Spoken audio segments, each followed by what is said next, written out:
എന്റെ ആക്ടിവിസത്തിന്റെ ഏറ്റവും വലിയ വിജയങ്ങളിൽ ഒന്നാണ് യഥാർത്ഥ വിഷയങ്ങളിലേക്ക് നമ്മുടെ ഹിന്ദുത്വവാദി സഹോദരങ്ങൾ ശ്രദ്ധ തിരിക്കുന്നു എന്നുള്ളത്. ഇത് സ്വാമി ചിദാനന്ദപുരിജി വലിയ വേദാന്ത പണ്ഡിതനാണ്. അദ്ദേഹത്തിനെ കാണുമ്പോൾ കാല് തൊട്ട് വീഴുന്ന വ്യക്തിയാണ്. RSS ഏറ്റവും ഇഷ്ടപ്പെടുന്ന കേരളത്തിലെ സന്യാസിയാണ്. ഇത് കാളി ഏറ്റവും വൈബ്രന്റ് ആയിട്ടുള്ള RSSനെ അനുകൂലിക്കുന്ന ഒരു സോഷ്യൽ മീഡിയ ഇൻഫ്ലുവൻസർ ആണ്. രണ്ടുപേർക്കും ചിദാനന്ദപുരി സ്വാമിജി എനിക്കെതിരെ, പ്രത്യേകിച്ച് ഞാൻ വാവരെയും വെളുത്തെയും കുറിച്ച് പറയുന്നതിനെതിരെ അതിശക്തമായി എന്നെ വിമർശിച്ചിട്ടുണ്ട്. കാളി പലപ്പോഴും വീഡിയോകൾ എനിക്കെതിരെ ചെയ്തിട്ടുണ്ട്. ഇവരുടെ നിലപാടിനെതിരെ ഞാൻ വീഡിയോ ചെയ്തിട്ടുണ്ട്.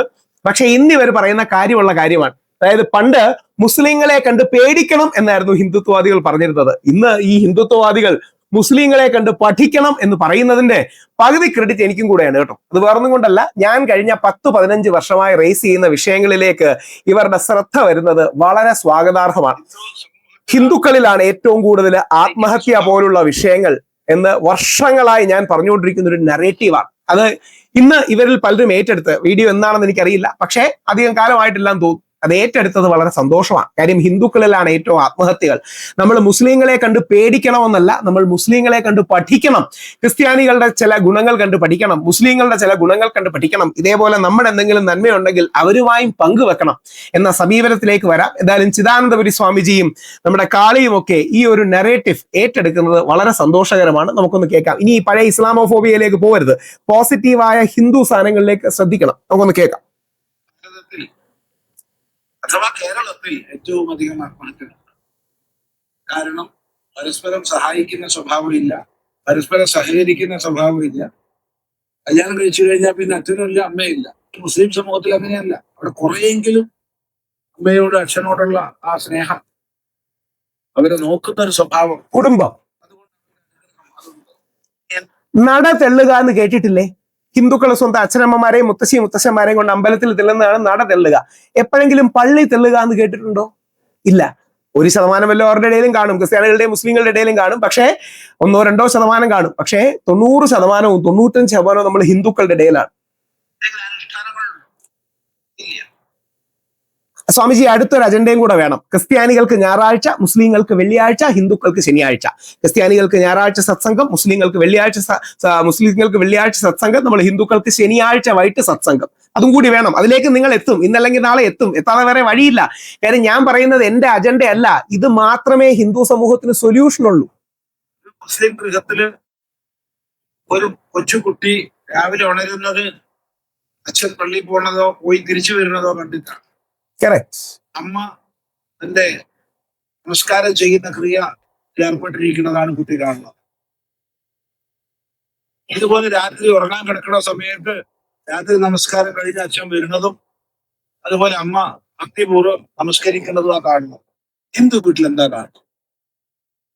90% ആളുകൾ പൊടിച്ച് രാത്രി വന്ന് അടി പിടി ചവിട്ടു കുത്തു. ഇത് കണ്ടിട്ട് ആ കുട്ടി കിടക്കണം. ജനിക്കുകയാണെങ്കിൽ ആ ജനിച്ചു കഴിഞ്ഞാൽ കാണുന്ന ആളുകളിലൊക്കെ ഭയങ്കരമായിട്ടുള്ള ആ ഒരു വിശ്വാസവും കാര്യങ്ങളും കൂട്ടിക്കൊണ്ടുള്ള കാര്യങ്ങളാണ്. പിന്നെ അവിടുത്തെ ആ കുട്ടി കാണുന്നത്. ആ കുട്ടി മോശമായിട്ടുള്ള ഒരു കാഴ്ച അവരുടെ കുടുംബത്തിൽ കാണുന്നില്ല. അതോടൊപ്പം കുട്ടി വെക്കുന്ന സമയമാകുമ്പോൾ കുട്ടികളെ മതം പഠിപ്പിക്കാൻ ആത്മീയത പഠിപ്പിക്കാൻ മതം എന്ന വാക്കിന് തെറ്റിദ്ധാരണ ഉണ്ടാവും. ആത്മീയത പഠിപ്പിക്കാൻ, ദൈവീകത പഠിപ്പിക്കാൻ നമ്മുടെ മുസ്ലിം സഹോദരങ്ങൾ മദ്രസയിലേക്കും ക്രിസ്ത്യൻ സഹോദരങ്ങൾ നമ്മുടെ ബൈബിൾ ക്ലാസ്സുകളിലേക്കും പറഞ്ഞയക്കും.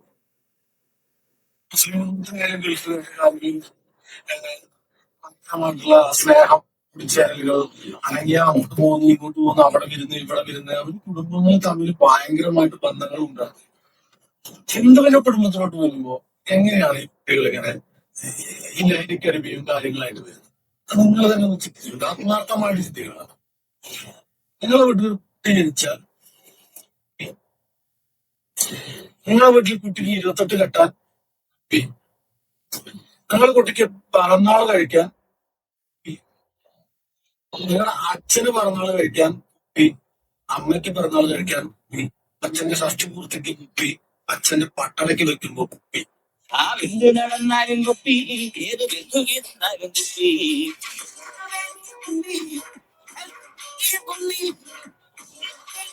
വേറെ വർക്കും കൂടെ ചെയ്തോണ്ടിരിക്കുകയാണ്. ഇനി പോട്ടെ, പണ്ട് കാളി പറഞ്ഞതൊന്നും എടുക്കണ്ട. ഇപ്പോ കാളി പറഞ്ഞതും ഇപ്പം ചിദാനന്ദപുരി സ്വാമിജി പറഞ്ഞതുമാണ് കറക്റ്റ്. നമ്മളുടെ ഹിന്ദുക്കളുടെ ഉള്ളിലാണ് പ്രശ്നം, ക്രിസ്ത്യാനിയും മുസ്ലിമും അല്ല പ്രശ്നം, നമ്മളാണ് പ്രശ്നം. നമ്മുടെ ഇടയിലാണ് ഏറ്റവും കൂടുതൽ ആത്മഹത്യകൾ, മദ്യപാനം, മയക്കുമരുന്ന്, കുടുംബഛിദ്രം, പ്രായമായവരുടെ പ്രശ്നങ്ങൾ, ഇതെല്ലാം നമ്മുടെ ഇഷ്യൂസിലാണ് എന്ന തിരിച്ചറിവ് നമുക്ക് വേണം. ഇതാണ് യഥാർത്ഥത്തിൽ നമ്മൾ ചെയ്യേണ്ടത്. ആ തിരിച്ചറിവിലേക്ക് ഇവർ വന്നത് വളരെ നല്ല. ഞാൻ 10-15 വർഷമായിട്ട് പറഞ്ഞുകൊണ്ടിരിക്കുകയാണ്. ഓർക്കുക, ക്രിസ്ത്യാനിയും മുസ്ലിം അല്ല, നമ്മളാണ് ശത്രു, ഹിന്ദുക്കളാണ് ശത്രു. ആ ശത്രു എന്ന് പറയുന്നത് ഇവരുടെ തീവ്ര ഹിന്ദുത്വത്തെ എതിർക്കുന്നതല്ല, അത് ഗോഡ്സേവാദമാണ്. ഈ രാജ്യത്തെ രാഷ്ട്രപിതാവിനെ കൊന്ന ഗോഡ്സേവാദമാണ്. അത് നമുക്ക് വേണ്ട. പകരം ഹിന്ദുക്കളുടെ ആത്മഹത്യ, മദ്യപാനം, മയക്കുമരുന്ന്, കുടുംബഛിദ്രം, പ്രായമായവരുടെ പ്രശ്നങ്ങൾ, മാരിറ്റൽ ഓറിയന്റേഷൻ അല്ലെങ്കിൽ ഫാമിലി ഓറിയന്റേഷൻ, ഇത്തരം കാര്യങ്ങൾ നമ്മൾ പോസിറ്റീവായി എടുക്കണം. എന്തായാലും മുസ്ലിങ്ങളെ കണ്ട് പേടിക്കണമെന്നല്ല, മുസ്ലിങ്ങളെ കണ്ട് പഠിക്കണമെന്ന നിലപാടിലേക്ക് എത്തിയതിൽ വളരെയധികം നന്ദി പറയുന്നു. മുസ്ലിങ്ങളും ക്രിസ്ത്യാനികളും ഹിന്ദുക്കളും നമ്മുടെ പരസ്പരമുള്ള ഗുണങ്ങൾ ഷെയർ ചെയ്യണം.